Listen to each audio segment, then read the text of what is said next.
Hello and welcome to the 3x Logic Infinius video tutorials. Today we're learning how to find your IP address on the EIDC32 controllers.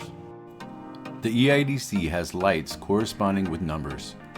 As the lights flash, it represents the number that is beside the light. First, we'll apply power by using a power over Ethernet connection. As the EIDC boots, it will begin to flash the IP address. The controller will first flash the first octet, then the second, third, and fourth.